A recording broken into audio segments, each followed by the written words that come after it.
इस चैनल पर सीबी 2024-25 की जो भी वर्कशीट आ रही है क्लास 9th की 6th की सभी सॉल्व करी जा रही है इंग्लिश और हिंदी मीडियम दोनों में। आज हम करने वाले हैं क्लास 9th की वर्कशीट नंबर 3 विषय हिंदी की। यहाँ पर पठित और अपठित गद्यांश दे रखे हैं, कुछ इंफॉर्मेशन दे रखी है जिनको हमें पढ़कर समझना है। समझते वक्त इसमें कुछ विचार चल रहे हैं या फिर घटनाएं चल रही हैं जिसके बारे में आपको बताया जा रहा है।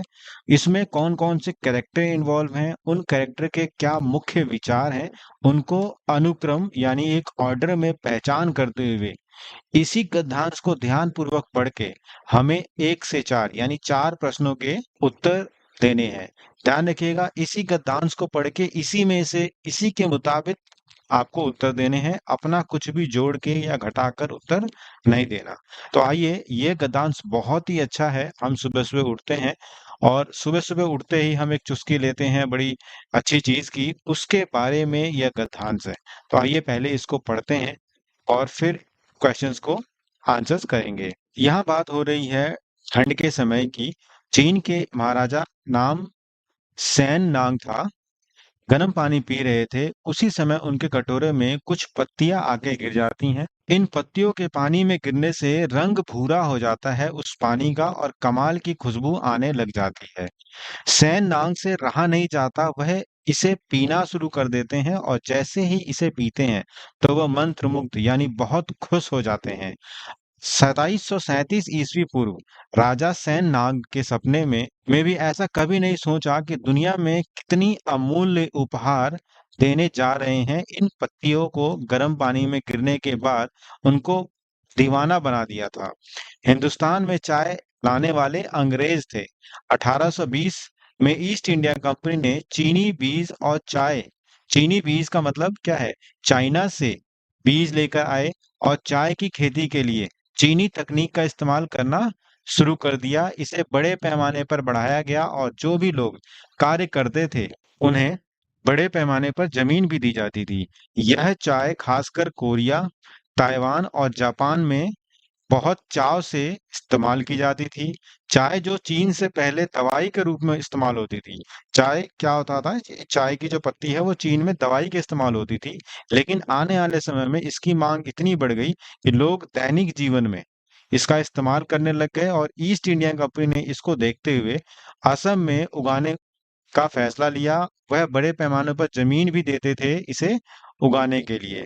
उस समय मनीराम बरुआ ने असम में देश का पहला चाय बागान लगाया।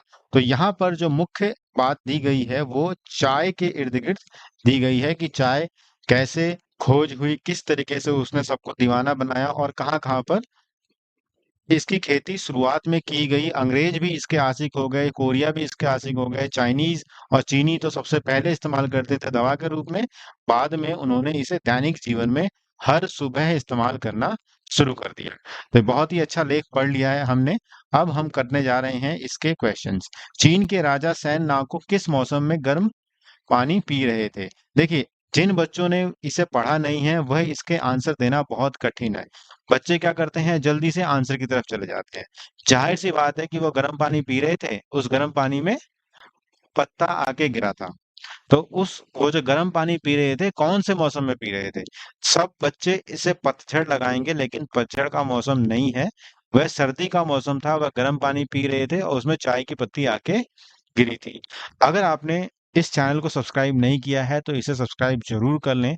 मैं सारी वर्कशीट करा रहा हूँ, इसके बाद एमपीवीवी और एनडब्ल्यूएमएसएस की बहुत अच्छी तैयारी करने वाला हूँ। इसे सब्सक्राइब जरूर करें। इस प्रसंग को पढ़कर पता लगा कि चाय की खोज डैश हुई। चाय की खोज कैसे हुई? किसने जानबूझकर की थी? बावर्चियों ने की थी? काश्तकारों ने की थी? ये मात्र एक संयोग था कि गर्म पानी में वो चाय की पत्ती आके गिरी और उसकी डिस्कवरी हो गई। तो ये तीनों ऑप्शन गलत हैं। इसका सही आंसर है ख। अंग्रेज द्वारा भारत में चाय की खेती करने का प्रमुख कारण क्या था? भाई, अंग्रेज चाय की खेती क्यों करना चाहते थे?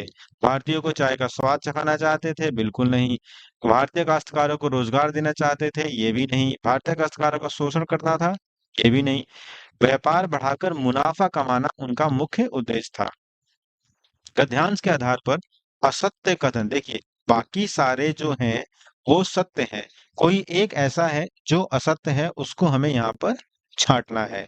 जैसे शुरुआती दिनों में चाय का प्रयोग दवा के रूप में होता था, बिल्कुल सही है। घर में लोकप्रिय हो जाने से चाय की मांग बढ़ने लगी, दैनिक जीवन में लोग इसका इस्तेमाल करने लग गए, ये भी सही है।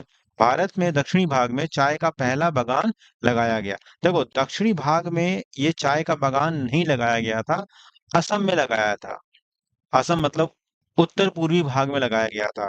तो ये स्टेटमेंट गलत है और हमें असत्य को ही छांटना था, इसलिए इसका आंसर ग हो जाएगा। मुझे पूरी उम्मीद है कि आपको ये वर्कशीट भी समझ में आई और आपने सवालों के उत्तर भी बड़े आराम से कर लिए। आने वाली सभी वर्कशीट्स को करने के लिए चैनल को सब्सक्राइब करें, नोटिफिकेशन बेल को ऑन करें। वीडियो को आखिर तक देखने के लिए आपका बहुत बहुत धन्यवाद।